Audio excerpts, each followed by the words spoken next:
Let me just go through some of them.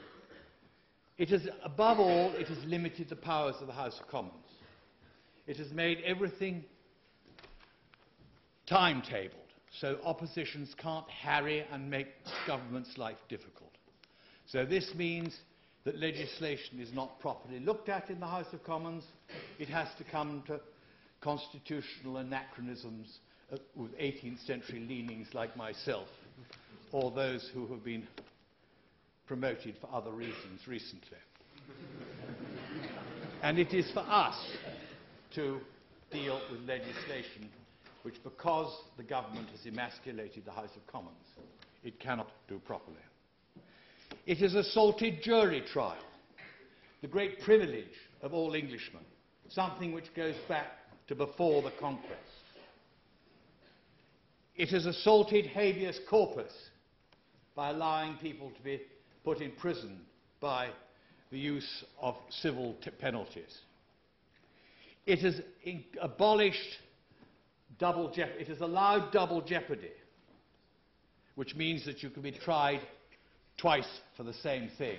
These are principles which I suggest that we all ought to hold dear, especially in Cambridge. Cambridge was where the Roundheads had their great strength in East Anglia, those who fought for Parliament against the King, and those who fought for Englishmen's liberties. They have allowed a DNA base for every citizen to be taken up without any statutory authority, and they allow the DNA of children to be taken. They allow, and it has become even worse than that, in that it is deeply and heavily biased against those of ethnic minorities. It has just recently passed an order which allows up to 700 people to have access to people's telephone records, including health authorities and heaven knows what else. Now, why should my telephone records be given to the Witherspoon and Scunthorpe District Hospital Association? It is none of their business. Now, there is a thing called SOCA, which is the Serious Crime and Disorder Act. What it allows to do under the guise of protecting you against disorder, anybody has facilitated, and this is so broad, facilitated a serious crime.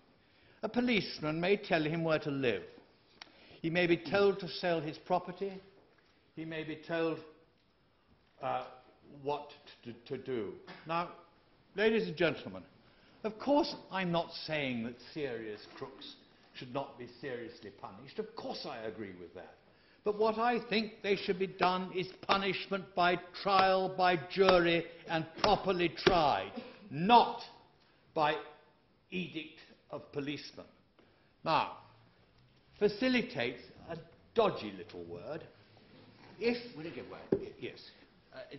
Do we take it that the noble lord and perhaps his party is against ASBOs, and before he says that he is against ASBOs, has he thought how much better it is for a young person who may be drifting in the wrong direction to have an ASBO placed on him rather than have a criminal record by being taken before a full court? Well, I believe that you voted against ASBOs, so I think that... well, that is what I'm reliably informed. So the difficulty is that everything that I am now complaining about, you agreed with 6 months ago, and now, because you changed your mind and your policies, you say that everything you did before June of 2000, or whatever we are, was a mistake. In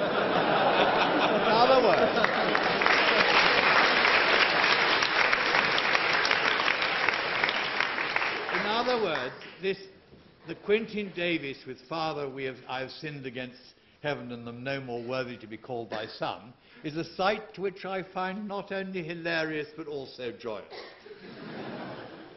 There is a civil contingency bill which allows ministers to repeal acts of Parliament, We have got the US extradition treaty, a treaty which just allows the United States to have suspicion of somebody of committing a crime which will not be a crime in England, and they can be whipped off to the United States for trial for something which would not be a crime in this country. You have the 28-day detention orders. Now, those detention orders, we were talking to a very senior policeman. Will you give way? Yes. I must ask you, Michael, did you vote against that extradition treaty? Because the Conservative Party as a body did not. Did you personally, you telling us this evening that you personally voted against that treaty when it went to the House of Lords? Not only did I vote against it, but I lambasted my own party for being so bloody idle in not doing it themselves, too.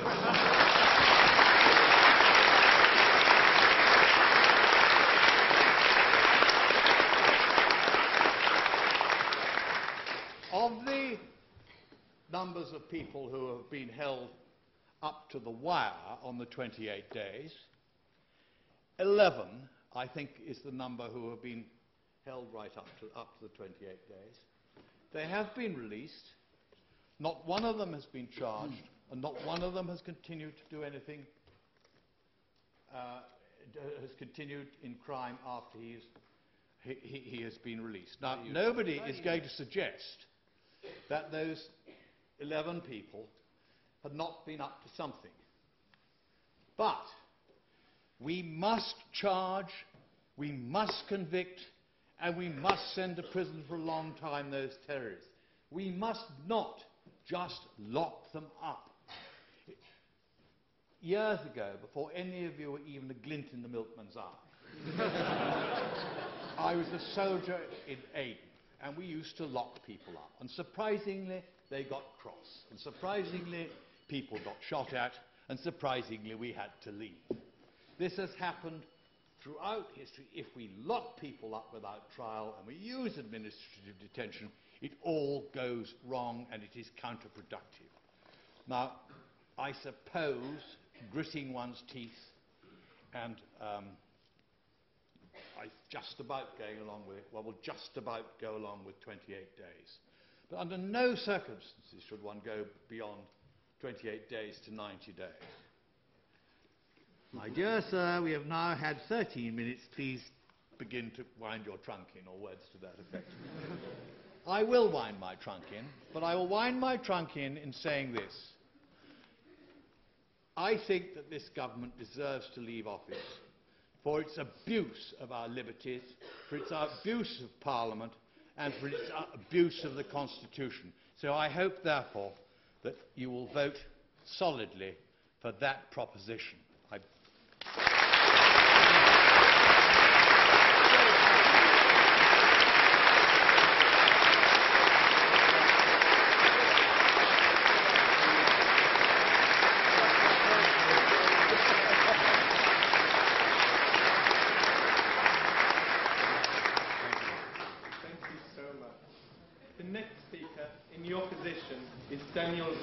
The local Labour parliamentary candidate.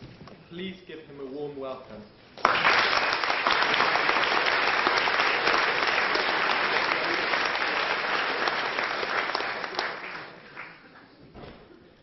do rather feel I'm intruding on a kind of a personal family squabble within the Conservative Party.